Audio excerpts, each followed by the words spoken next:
আজ আমরা সাহারি সম্পর্কে কমন কিছু জিজ্ঞাসার জবাব জানার চেষ্টা করবো ইনশাআল্লাহ বিদিনিল্লাহ। সর্বপ্রথম প্রশ্ন হলো, সাহারি শব্দের অর্থটা কী বা সাহুর শব্দের অর্থটা কী? এর উত্তর হলো, আরবিতে আস-সাহরু শব্দের অর্থ হলো ভোর রাত, রাতের শেষ প্রহরকে সাহার বলা হয়। আর সেই শেষ প্রহরে যে খাবার গ্রহণ করা হয় সেটাকে বলা হয় সাহুর। সাহুর বলা হয় রাতের শেষ প্রহরের খাবারকে, আর সেই খাবার গ্রহণ করাকে সোহর বলা হয়। অর্থাৎ সাহুর বা সোহর এই শব্দের অর্থ হলো রাতের শেষ প্রহরের খাবার বা রাতের শেষ প্রহরে খাদ্য গ্রহণ করা। তাহলে সাহুর শব্দের অর্থ আমরা জানলাম যে এ শব্দের অর্থ হলো রাতের শেষ প্রহরের খাবার।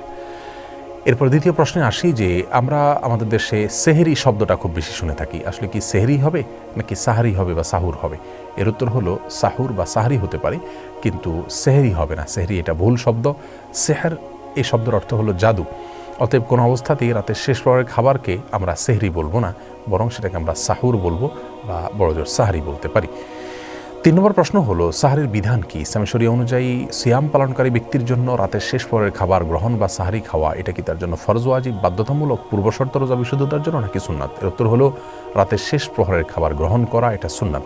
কেউ যদি রোজা পালন করার উদ্দেশ্যে রাতের শেষ প্রহরের খাবার গ্রহণ করেন তাহলে ক্ষেত্রে তিনি সুন্নাত আদায় করার সওয়াব পাবেন। আর যদি সাধারণ সময় তিনি রাতের শেষ পরের খাবার খান, সিয়ামের কোনো উদ্দেশ্য না থাকে, রোজা রাখার উদ্দেশ্য না থাকে, এমনি রাতের শেষ পরের খাবার খান, তাহলে সেটা জায়েজ। তার কারণে তিনি কোনো সওয়াব পাবেন না, যেহেতু সেটি সুন্নাহ নয়। তাহলে আমরা তৃতীয় প্রশ্ন উত্তরের মাধ্যমে জানলাম যে রাতের শেষ পরে খাবার গ্রহণ করা বা সাহারির খাবার খাওয়াটা এটা সুন্নাত, যেমনিভাবে ইফতার করাটাও সুন্নাত। নাম্বার 4, সাহারির ফজিলত কি? এ বিষয়ে বুখারী মুসলিমের হাদিসে বর্ণিত হয়েছে, রাসূল করিম সাল্লাল্লাহু আলাইহি ওয়াসাল্লাম বলেছেন, তাসাহহারু ফাইন্না ফিস সাহুরি বারাকা। অর্থাৎ তোমরা রাতের শেষ প্রহরে খাবার গ্রহণ করো, সাহারি খাও, কারণ তার মধ্যে বরকত রয়েছে। অতএব রাতের শেষ প্রহরের খাবার বা সাহারির খাবার রোজার উদ্দেশ্যে যদি খাওয়া হয় তাহলে সেই খাবারের ভিতরে আল্লাহ সুবহানাহু ওয়া তাআলা বারাকা বা কল্যাণ দান করে থাকেন। বিধায় সাহারির খাবারের ফজিলত আমরা জানলাম, যে এর মাধ্যমে আমাদের জীবনে স্বাস্থ্যে সমূহ কল্যাণ চলে আসে। নাম্বার 5, সাহারি ছাড়া রোজা হবে কিনা? আমরা অনেকেই প্রশ্নটা করে থাকি, কোনো কারণে সাহারি খেতে পারলাম না, ঘুম থেকে উঠতে পারলাম না, তাহলে আমার রোজা হবে কিনা? উত্তর হলো অবশ্যই হবে, বরং রমজান মাসে ফরজ রোজাতেও সাহারি খেতে না পারলেও রাখতে হবে আমাকে।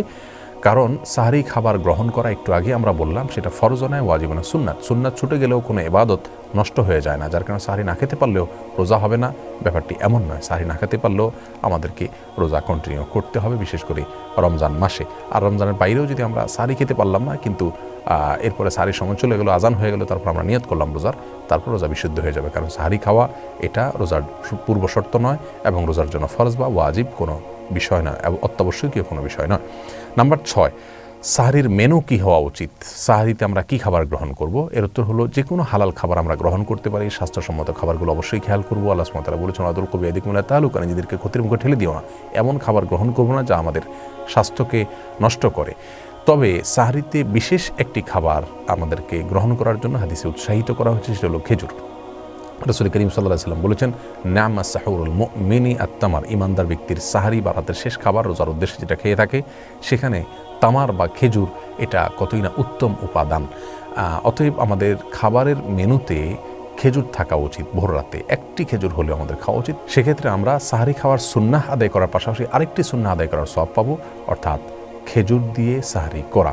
তাছাড়া সারাদিন মানুষ ক্ষুধার্ত থাকে, পিপাসার্ত থাকে।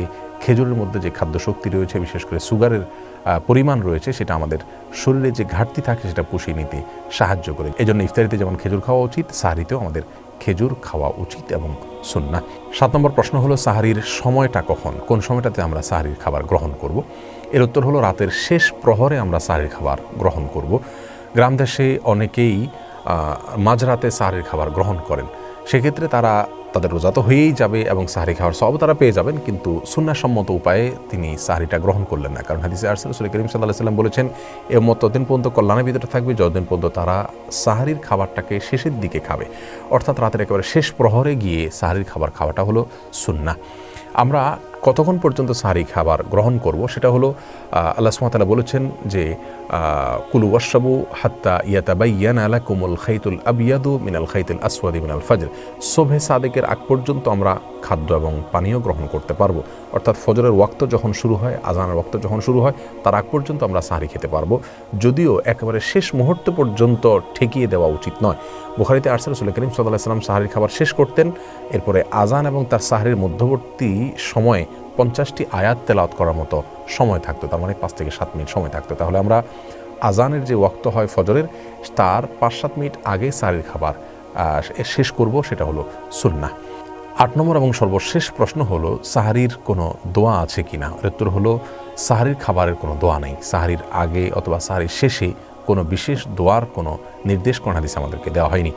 ইফতারের সময় যেরকম দোয়া রয়েছে, সাহারির সময় কোনো দোয়া পড়তে হবে না। নাওয়াইতু আন আসুমা গাদান, এ জাতীয় বিভিন্ন দোয়া রোজার নিয়ত হিসাবে অনেকে সাহারির সময় পড়ে থাকেন, এর কোনো নির্দেশ কোরআন হাদিসের কোথাও দেওয়া হয়নি। বরং আমরা রাতের বেলায় খাবার গ্রহণ করার জন্য উঠেছি, সাহারির খাবার গ্রহণ করছি, এটাই প্রমাণ করছে আমি রোজার উদ্দেশ্যে খাবার গ্রহণ করছি, অতএব আমার নিয়ত এমনিতে হয়ে গেছে। মুখে আলাদা করে নাওয়াইতু পড়ার কোনো প্রয়োজন নাই এবং এরকম কোনো দোয়া কোরআন হাদিসের কোথাও বর্ণিত হয়নি। আল্লাহ সুবহানাহু ওয়া তাআলা আমাদের সকলকে প্রত্যেকটি নেক আমলকে সুন্নাহসম্মত উপায়ে সঠিক এবং বিশুদ্ধভাবে আদায় করার তৌফিক দান করুন।